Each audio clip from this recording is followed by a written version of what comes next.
أعوذ بالله من الشيطان الرجيم بسم الله الرحمن الرحيم نحمد ونصلي على رسوله الكريم أما بعد ومن أحسن قولا ممن دعا إلى الله وعمل الصالح وقال إنني من المسلمين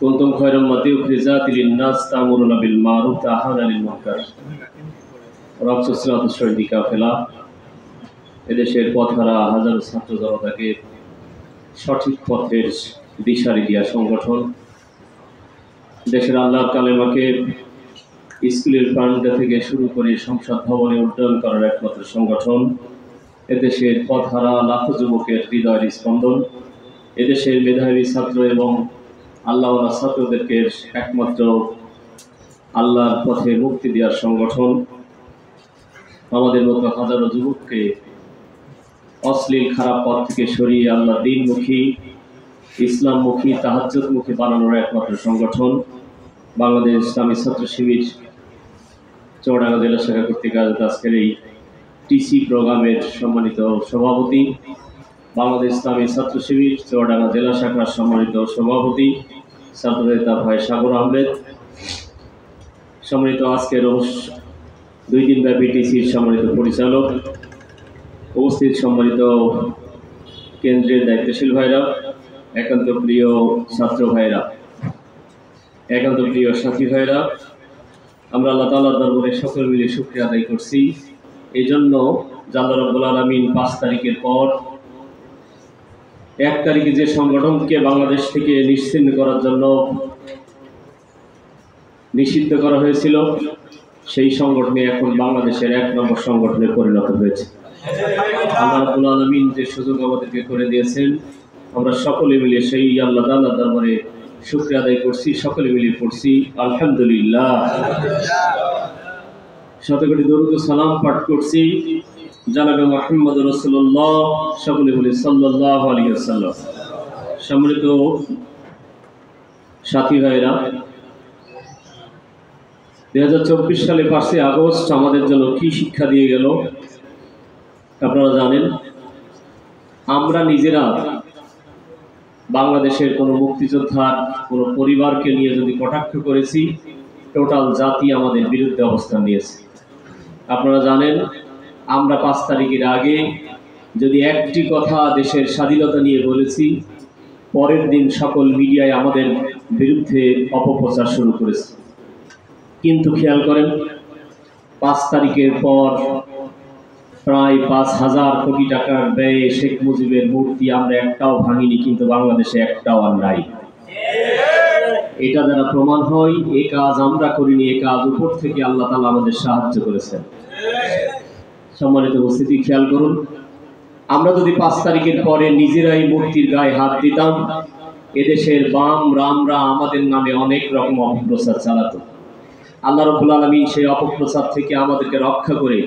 বাংলাদেশ থেকে মূর্তি নিধনের জন্য 5 তারিখ নাজিল করেছেন আমরা খুশি না বেজার সম্মানিত উপস্থিতি খেয়াল করুন বর্তমান সময়ে এই স্বৈরাচার শাসকের সবথেকে কেন্দ্রবিন্দু ছিল 32 নম্বরের ধানমন্ডি আমরা ভাঙতি যাওয়া তো দূরের কথা যাদের মুখে দাড়ি ছিল তাদের দেখলেও বলা হতো যে এরা জামাত শিবিরের লোক কিন্তু সেই 32 নম্বরও আর তাজা নাই এই ব্যবস্থা কে করে দিয়েছে আল্লাহ তাআলা করেছেন সকলে মিলে আল্লাহর দরবারে আরেকবার শুকরিয়া আদায় করছি বলছি আলহামদুলিল্লাহ 5-7 তারিখে যখন সেনাবাহিনীর সাথে সমন্বয় করে সরকার গঠন হলো সকল দলের প্রধানদেরকে যখন ডাকা হলো এই সকল দলের প্রধানদের মধ্য থেকে সেনাবাহিনী যে নামটা প্রথম উচ্চারণ করছিলেন তার নাম কি এটা কি ডক্টর শফিকুর রহমানের কাজ জামাতের কাজ শিবিরের কাজ না আল্লাহর কাজ সকলের মধ্য থেকে যে আল্লাহ তাআলা সর্বপ্রথম যে ব্যক্তির নামটি উচ্চারণ করার সুযোগ করে দিলেন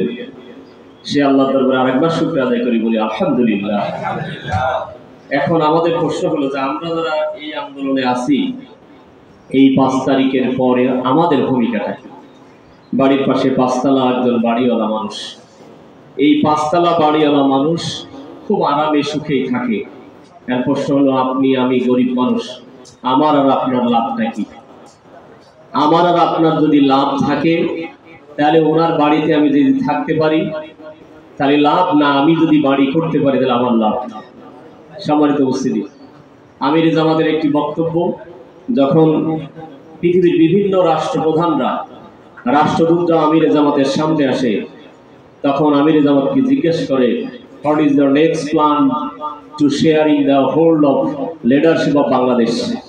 জিজ্ঞেস করা হয়, আপনি বাংলাদেশের লিডারশিপে আগে কি পরিকল্পনা করছেন? আমির জামাত জবাব দেন, we want to share the power hold of Bangladesh. বলেন নাই যে আমরা ক্ষমতায় যাওয়ার জন্য প্রস্তুত, তিনি জবাব দিয়েছেন, আমরা আগামী সংসদ পরিচালনা করব ইনশাআল্লাহ। যে আন্দোলনের সর্বোচ্চ নেতা সংসদ পরিচালনা করতে চায়, সেই আন্দোলনের কর্মী হিসেবে আমাদের কি করণীয়?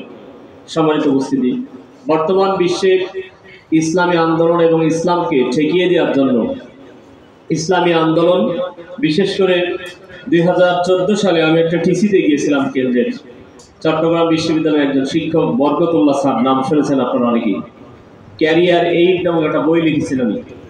উনি একদিন আমাদের টিসিতে বললেন, যদি অদূর ভবিষ্যতে ইসলামী আন্দোলন এই পৃথিবীতে আল্লাহ তাআলা প্রতিষ্ঠিত করেন, সেই আন্দোলনের গোড়াপত্তন হবে বাংলাদেশ থেকে। ইনশাআল্লাহ বললেন না কেউ? সম্মানিত উপস্থিতি, উনি আরো বলেছিলেন কেন হবে। বাংলাদেশের চারিদিকে আপনারা জানেন ইন্ডিয়া, এক পাশে আছে বঙ্গোপসাগর। আপনি যদি ইসলামী আন্দোলনের কাজ না করেন, হয় ইন্ডিয়ার হাতে বন্দী হতে হবে, আর যদি বন্দী না হন তাহলে বঙ্গোপসাগরে ডুব দিয়ে মরতে হবে। আর যদি আপনি বাঁচতে চান ইন্ডিয়ার হাত থেকে, ডুবার হাত থেকে, তাহলে আপনাকে জীবন বাজি রেখে ইসলামী আন্দোলনের কাজ করতে হবে। সেই ইসলামী আন্দোলনের কাজ যারা করবে, যারা আগামী দিনে একটি বিশ্ব গঠিত করবে, সেই বিশ্ব গঠনের জন্য আমাদের কিছু চ্যালেঞ্জ মোকাবেলা করা লাগবে। সেই চ্যালেঞ্জ নিয়ে আজকের আলোচনার বিষয়, 21 শতকের চ্যালেঞ্জ মোকাবেলায় আমাদের করণীয়। যদিও আলোচনাটি সদস্য বৈঠকের সদস্য ভাইদের জন্য, তা আমরা বিশ্বাস করি চুয়াডাঙ্গা জেলায় সাথী সব থেকে বেশি, এজন্য সাথীদের জন্য আলোচনাটা করার একটু মনস্থির করেছি। পারবো কি জানি না, তবে কিছু বিষয় আপনাদের সাথে শেয়ার করার চেষ্টা করবো ইনশাআল্লাহ। আল্লাহ তাআলা যেন তার এই কথাগুলো, দিনের এই বুঝগুলো আমাদেরকে বলার এবং শোনার, সেই সাথে আমল করার তৌফিক দান করেন। সকলে বলে আমিন। আপনারা কি সব ক্লান্ত? অনেক ক্লান্ত। 21 শতকের চ্যালেঞ্জ মোকাবেলায় আমাদের করণীয়। খুব বেশি ক্লান্ত? কয়দিন? 2 দিন। যে ঘুমানোর জিনিস দেখলাম তার তোমার অনেকবার ঘুমিয়েছেন, ঘুমাননি?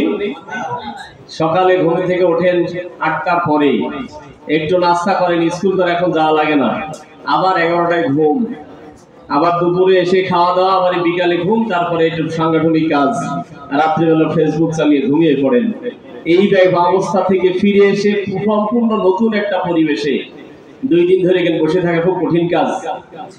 আমি আমার ছাত্র জীবনে যত বেশি টিসি পেয়েছি তত বেশি আনন্দিত হয়েছে। আগামী 27, 28, 29 ঢাকায় যাব, থানা আমিরদের টিসি। জেলা আমির আমার ফোন দিয়ে বলছে যেতে হবে, আমি বলছি কোথায়? বলছে টিসিতে। আমি বলছি ঠিক আছে যাবো। জেলা আমির বলছে যে থানা আমিরকে বলি, সেই বলছে কাজ আছে, তোকে খালি পালাম না একবারে। আমি বলছি টিসি 5 দিন না, 3 দিন না, আপনি 10 দিন দেন, আমি 10 দিন টিসিতে থাকতে রাজি। কারণ 10 দিনের যে মেধা যোগ্যতা খরচ হবে, আমি 10 দিন থেকে যে জিনিসগুলো পাবো, এইগুলা আমার আগামী দিনের জন্য আরো বেশি পাথেয় হবে। যদি আপনি কিছু সংগ্রহের জন্য এখানে বসেন তাহলে মজা লাগবে, আর যদি মনে করেন দায়িত্বশীলরা শাস্তি দেওয়ার জন্য নিয়ে এসছে, তাহলে এখানে আপনার বসে থেকেও আপনার দেহ থাকবে কিন্তু আপনার আত্মা এই জায়গায় নাই, তার মানে আপনি এই জায়গায় খুব বেশি শান্তি পাবেন না। এখন কাদের আত্মা আছে আর কাদের দেহ আছে তা আমি জানি না, আল্লাহ পাক জানেন। তবে আল্লাহ রাব্বুল আলামিন আমাদেরকে যেন দেহ প্লাস আত্মা দুইটার সমন্বয় বসার তৌফিক দেন। সকলে বলে আমিন। এই তৌফিক আপনাকে আল্লাহ দিয়েছেন, এটা বোঝা যাবে কি করে? এই 2 দিন কয়টি নোট আপনি করেছেন, কয়টি আলোচনার মধ্যে নতুন আলোচনা ঢুকিয়েছেন, একটি আয়াত দায়িত্বশীল বলেছেন, আপনি তার সাথে আরেকটা আয়াত সেট করেছেন কিনা, এরকম যদি নোট করে বাড়ি যেতে পারেন, বিশ্বাস করুন আমি গত রমজানে মানে পড়াশোনা করতে তো পারি না, এখন 18 ঘন্টা 22 ঘন্টা করে সময় দেন, পড়াশোনা করার সময় নাই, কিন্তু গত রমজানের আগের রমজানে একটা নোট করছিলাম, 1 মাসে 22টা নোট বানাইছিলাম এরকম। কত ঘন্টা সময় গিয়েছিল, আর সময় দান তো ছিল 10 ঘন্টা 15 ঘন্টা করে। তো সেটা আমার কাজে লেগেছে। ছাত্র জীবনে যতগুলো নোট ছিল সবগুলো এখন কাজে লাগে। যার কারণে দেখবেন যে অনেকের থেকে আপনারা কোনো প্রোগ্রাম টাকা হলে আমাকে ডাকে না, তা আমার এখন তো সঞ্চয় নাই। আপনারা যে সময় বসেছিলেন আছেন ঠিক এই সময় এগুলো সঞ্চয় করে রাখছি, যার কারণে এখন সেটা ডেলিভারি দিয়ে আমাদের কি হয়, সহজ হয়। আপনারা যারা বসে আছেন, ছাত্র জীবন খুব মজার একটা জীবন। টাকা দেয় আব্বা, কাপড় কেচে দেয় মা, খাবার এনে দেয় মেসের খালা, ঈদের সময় টাকা দেয় আব্বা দুলা ভাই, মোটরসাইকেলে তেল কিনে দেয় সংগঠন, আপনার কোনো টেনশন নাই। আর ছাত্র জীবন শেষ করে যখন ব্যক্তিগত জীবন যাবেন, নাম্বার ওয়ান পরের একটা মেয়ে আসবে, বলবে শাড়ি লাগবে, আব্বা বলবে সারা জীবন পড়াইছে আমার টাকা লাগবে, শাশুড়ি বলবে যে আমার বাড়িতে জামাই আসলে এখন কিছু নিয়ে আসবে, সংগঠন বলবে আগে কিছু করতেন না এখন তো অনেক কিছু করেন টাকা লাগবে, এরপরে এলাকার মানুষ বলবে আগে তো দায়িত্বশীল ছিলেন এখন আরো বেশি দায়িত্বশীল হয়েছেন আরো টাকা লাগবে। তার মানে আগে এখন শুধু পাওয়া যায়, আর ছাত্র জীবন শেষ করলে শুধু কি হয়, দেয়া যায়। তার মানে এখন মজা না ছাত্র জীবন শেষ করার পরে মজা? এখন মজা। এখন এই মজা অবস্থায় যদি কিছু আর্ন করতে না পারেন, গেইন করতে না পারেন, তাহলে আগামী দিনে আপনার এই জীবন, আপনার এই পথ চলা খুব বেশি সহজ হবে না। এজন্য আমরা সবাই একটু কালেক্ট করার চেষ্টা করবো, ইনশাআল্লাহ পারবো তো? তাহলে আমরা আলোচনার নাম কি বলেছি? 21 শতকের চ্যালেঞ্জ। 21 শতক মানে কি বলেন তো? আমার সাথে একটু থাকতে হবে, সময় কি আমার সাথে একটু থাকতে হবে। 21 শতক মানে কি? 21 শতক মানে কি কেউ বলতে পারবেন? চা না খাওয়ালে হয় না, আমি ওদেরকে একটু জায়গায় রাখছি যদি পারি। হ্যাঁ বলেন তো 21 শতক মানে কি? হ্যালো হ্যালো হ্যালো হ্যালো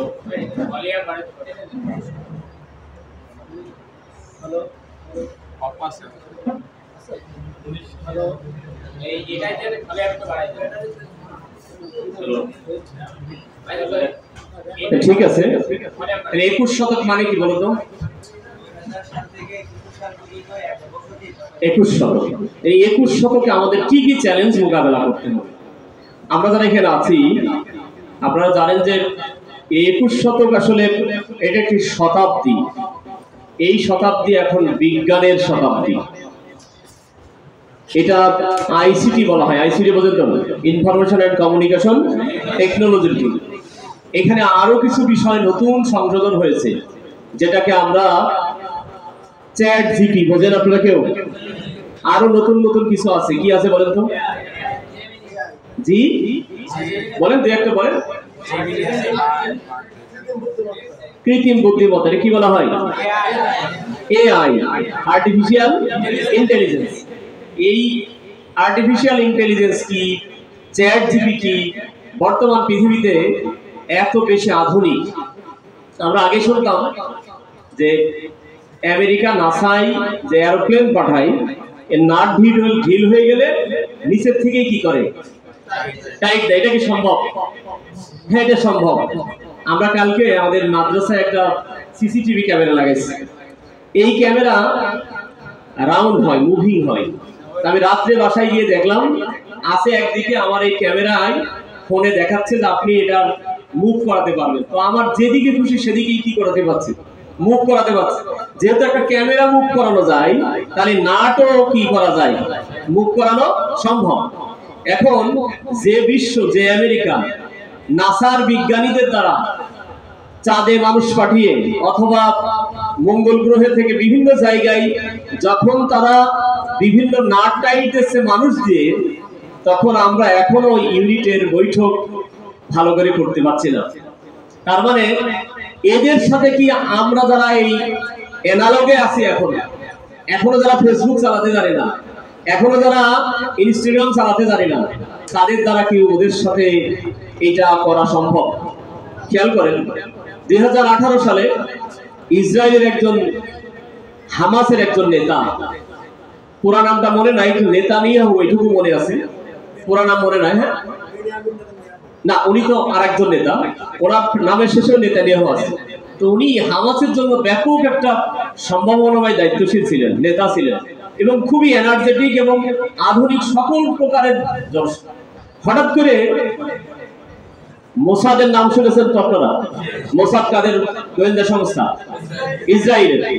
এই মোসাদ একদিন ওনাকে আমেরিকায়, ইটালিতে, সরি কানাডায় নিয়ে গেছেন, যে ওনাকে এক জায়গায় একটা গিফট দিয়েছেন বড় প্রোগ্রামে। গিফটটা কি? পৃথিবীর সবচেয়ে দামি গাড়ি, যে গাড়িটার দাম প্রায় 200 কোটি টাকা, এরকম একটা দামি গাড়ি ওনাকে গিফট করেছেন। এখন স্বাভাবিকভাবে গিফট করার কারণে যে মোসাদ দেশের ব্যাপারটা ওই দেশের একটা সংস্থার মাধ্যমে দিয়েছেন, উনি এই গাড়িটা ব্যবহার করছেন। কিন্তু দুঃখজনক হলো সত্য, 2018 সালের লাস্টের দিকে ওই গাড়িতে উনি বসে আছেন, হঠাৎ করে ওই গাড়ি বাস করে ওনাকে হত্যা করা হয়েছে। এখন খেয়াল করেন, গাড়ি দিল 200 কোটি টাকা দামের, সবাই তো খুশি যেহেতু বড় একটা নেতা, কিন্তু ওই গাড়ির মধ্যেই ওনার জন্য বোম সেট করে রাখা হয়েছিল, এবং সেটা ছিল কম্পিউটার দ্বারা। এই কম্পিউটার দ্বারা যে বোম সেট করা হলো, সেই বোম দিয়ে তাকে আবার কি করা হলো? হত্যা করা হলো। এই ষড়যন্ত্র আপনি ঠেকাবেন কি দিয়ে?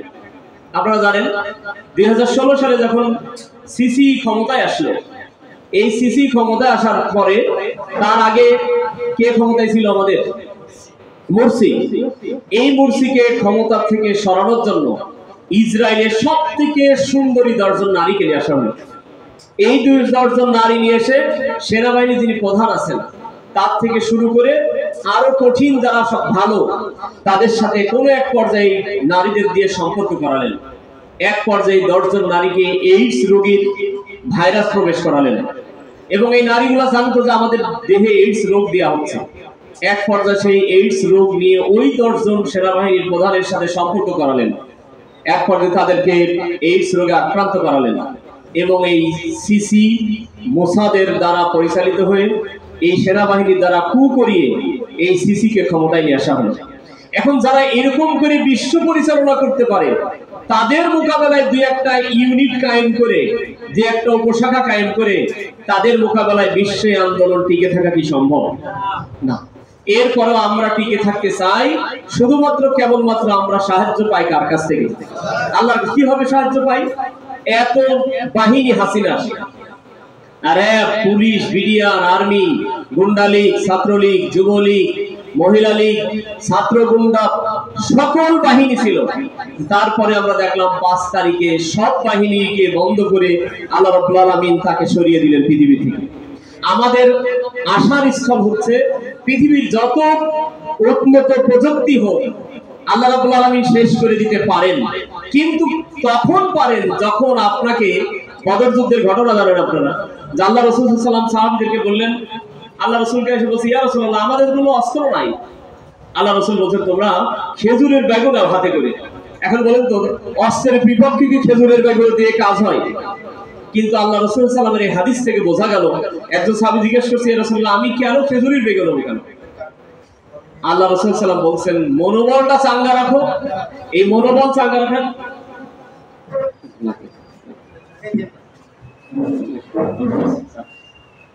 এই মনোবল চাঙ্গা রাখার জন্য তুমি তোমার খেজুরের ডাল যেটা তোমরা মারবা, আর এইটাকে শক্তি বৃদ্ধি করে দেবেন কে?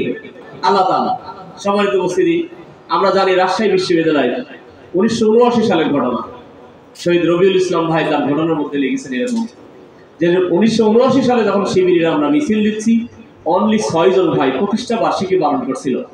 তখন ছাত্র মৈত্রীর শত শত লোকজন, এক পর্যায়ে এসে হঠাৎ করে এই ছাত্র মৈত্রী এসে আমাদের শিবিরের ভাইদের মিছিলে আক্রমণ করে, এবং আক্রমণ করার পরে সব লন্ডভন্ড হয়ে যায়।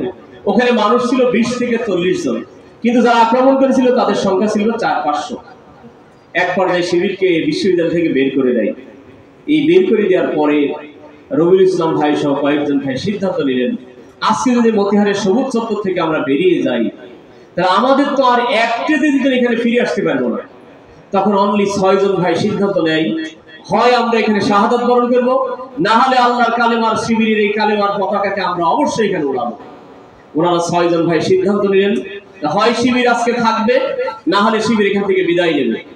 6 জন ভাই সিদ্ধান্ত নিলেন, তারা মিছিল বের করলেন। এই মিছিলের বিপক্ষে যারা ছিল তারা সেদিন বলেছিল যে আমরা যখন এই 6 জনের মিছিল দেখলাম, আমাদের মনে হয়েছে হাজার হাজার মানুষ মিছিল করছে। আপনারা যখন 6 জন স্লোগান দেন, তখন আমাদের কাছে মনে হয়েছে কয়েক শত মানুষ এখানে নারায়ে তাকবীর স্লোগান দিচ্ছে। আপনারা যখন লাঠি নিয়ে আমাদের দিকে ছুটে আসেন, তখন আমাদের কাছে মনে হয়েছে রাইফেল দিয়ে আমাদেরকে গুলি করছেন। সম্মানিত উপস্থিতি, তার মানে আল্লাহ রাব্বুল আলামিন সাহায্য করেন তখন যখন আর মানুষের সাহায্য থাকে না। 6 জন ভাই সিদ্ধান্ত নিয়েছিলেন জীবন দেওয়ার জন্য, তাদেরকে সাহায্য করেছিলেন কে? আল্লাহ রাব্বুল আলামিন। 5 তারিখে খেয়াল করেন, মদখোর গাঁজাখোর অনেক মানুষ কিন্তু জীবন দিয়েছেন। আমরা যারা দায়িত্বশীল ছিলাম আমরা অনেকে জীবন দিতে পারিনি। তার মানে কার দিয়ে আল্লাহ রাব্বুল আলামিন এই কাজ সাধন করবেন এটা আল্লাহ জানেন, কিন্তু আল্লাহ তাআলা আমাদের দেখবেন যে আমরা চেষ্টা করেছি কিনা। সম্মানিত উপস্থিতি, আজকের এই টিসির এই প্রোগ্রামে 21 শতকের এই চ্যালেঞ্জ মোকাবেলায় আমাদের অনেক কিছু করণীয় নয়, কিন্তু এই করণীয় ঠিক করার জন্য আমাদের কি কি করা দরকার অন্তত এটুকু তো জানা দরকার। সম্মানিত সেই জানার জন্য আমাদের যে ব্যবস্থা সেই ব্যাপারে কিছু কথা বলবো। তাহলে 21 শতক মানেই একটি বিজ্ঞানময় জীবন, একটি বিজ্ঞানময় সময়। খেয়াল করেন, আমি গতদিন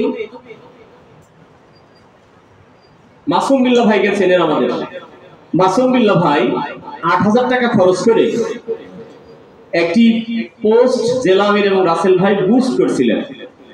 এই বুস্ট করার পরে এই পোস্টটা প্রায় 3 লক্ষ মানুষ দেখেছে। কয় লক্ষ? খরচ হয়েছে কয় টাকা বলেন বলেন? ৮,০০০। এবার খেয়াল করেন, আমরা আমিরে জামাতকে নিয়ে একটি কর্মী সম্মেলন করেছি। এই কর্মী সম্মেলনে শুধু জেলারই খরচ হয়েছে প্রায় ৮ লক্ষ টাকা। আমরা যারা এসেছি, আমরা আমাদের আলমডাঙ্গা থেকে প্রায় 1 লক্ষ লোক এসেছিলাম। এখন বলেন, যদি একজনের পিছনে 100 টাকা খরচ হয় তাহলে 1 লক্ষ লোকের কত হয়? কত হয়? 10 লক্ষ। তাহলে যাতায়াত খরচ ছিল 10 লক্ষ। আলমডাঙ্গা থানার এরকম থানা কয়টা? 8টা। তাহলে কয় লাখ? 80 লাখ। আর জেলার খরচ কয় লাখ? 8 লাখ। তাহলে 8 লাখ আর 80 লাখ কত হয়? 88 লক্ষ টাকা খরচ করে আমরা কি করেছি? কোন লোক জড়ো করেছি, দেখাইছি কত?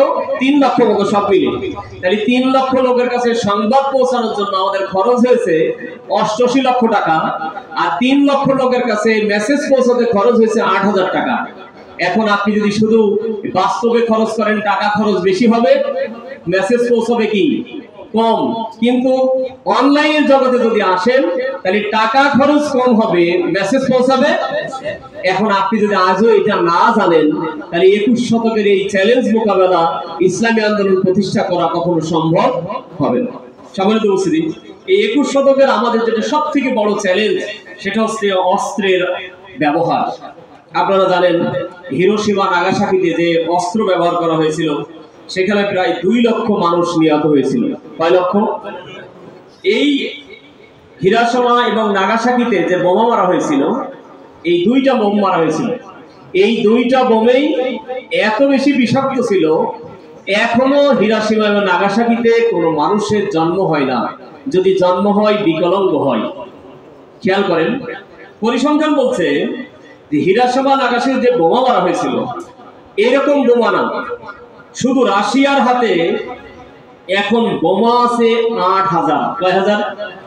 বলেন বলেন? একটি বোম দিয়ে এই পৃথিবী প্রায় শেষ করে দেওয়া যায়। এখন বোম আছে কয় হাজার? 8,000। আমেরিকার কাছে এই পারমাণবিক বোমা আছে 7,000। কয় হাজার? বলা হচ্ছে 2 থেকে 3টা বোম যদি পৃথিবীতে মারা হয় পারমাণবিক বোমা, তাহলে এই পৃথিবী ধ্বংস করা সম্ভব। এখন যত বোমা রাশিয়া আর আমেরিকার কাছে আছে, এই 8,000 আর 7,000 কত হয়? এই 15,000 দিয়ে পৃথিবী প্রায় 200 বার ধ্বংস করা সম্ভব। তার মানে এই অস্ত্র দিয়ে ভবিষ্যতের মানুষ যদি যুদ্ধ বাঁধে, তাহলে এই যুদ্ধ দিয়ে যদি পৃথিবীতে কোথায় বোমা মারে আমেরিকা। এবং আরেকটা বিষয়, মজার বিষয়, আমেরিকার যে যুদ্ধ বিমানগুলো আছে আপনারা জানেন, এই যুদ্ধ বিমান একেবারে সারি করে সাজানো আছে পেন্টাগনে, এবং সুইচগুলো সব একই ছাদে দেওয়া আছে।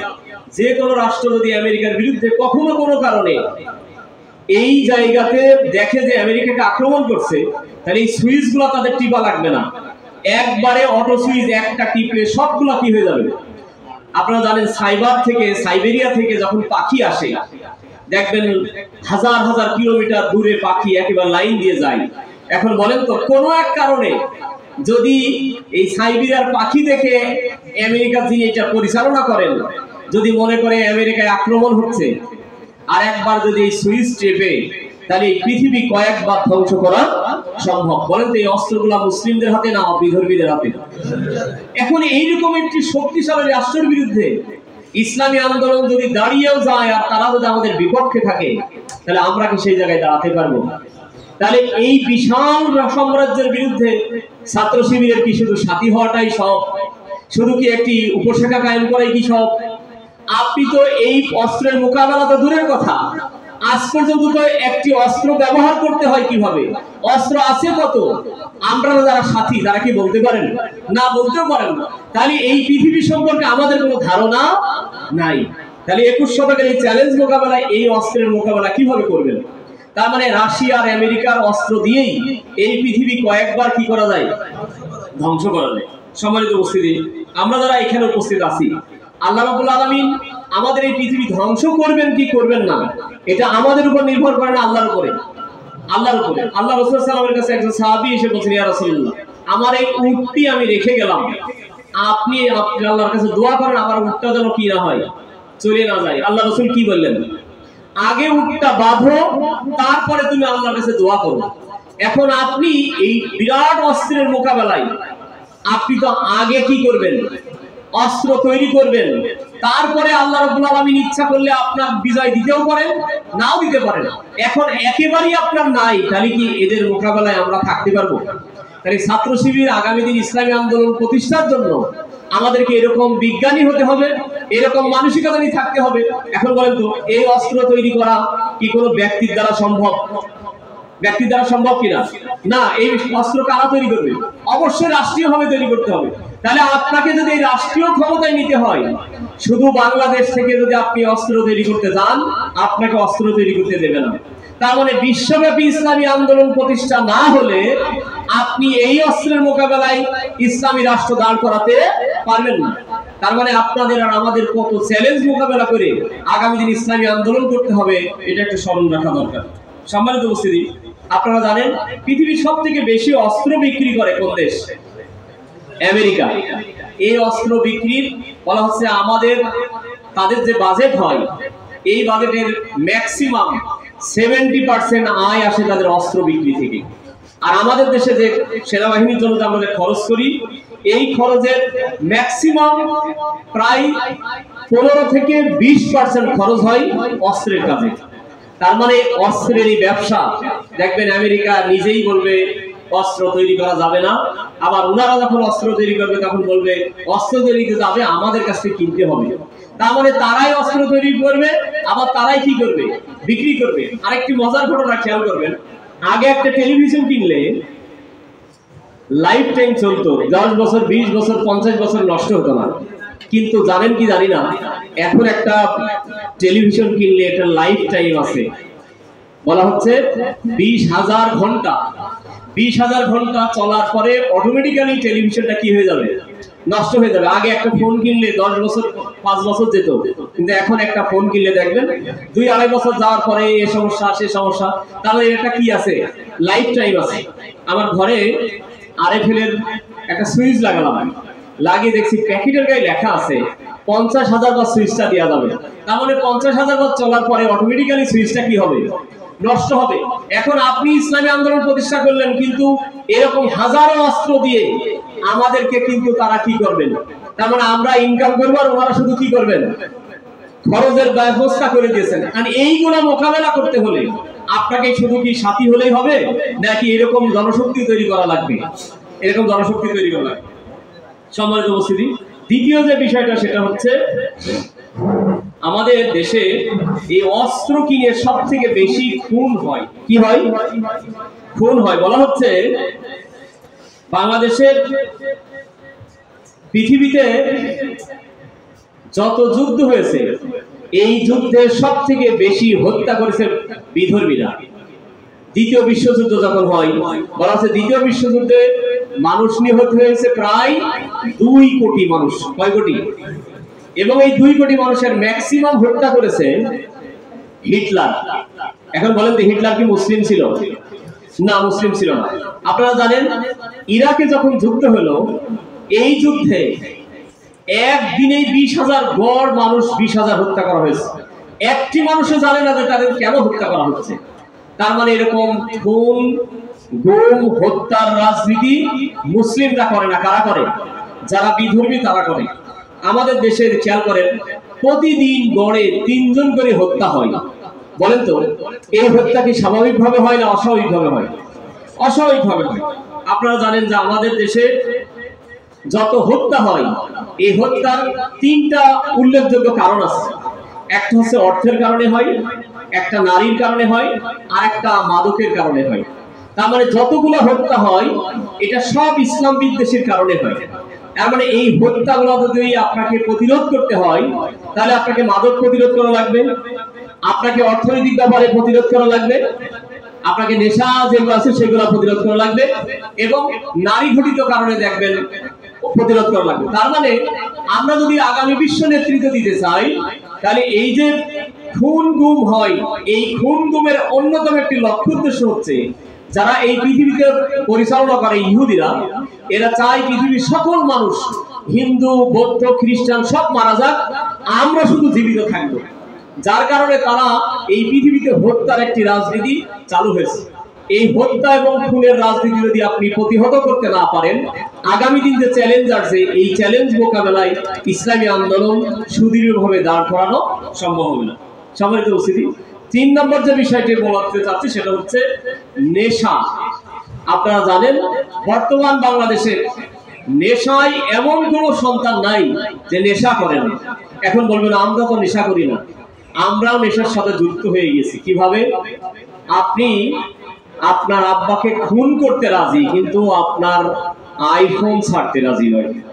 তার মানে এটা আমাদের জন্য একটি কি নেশা।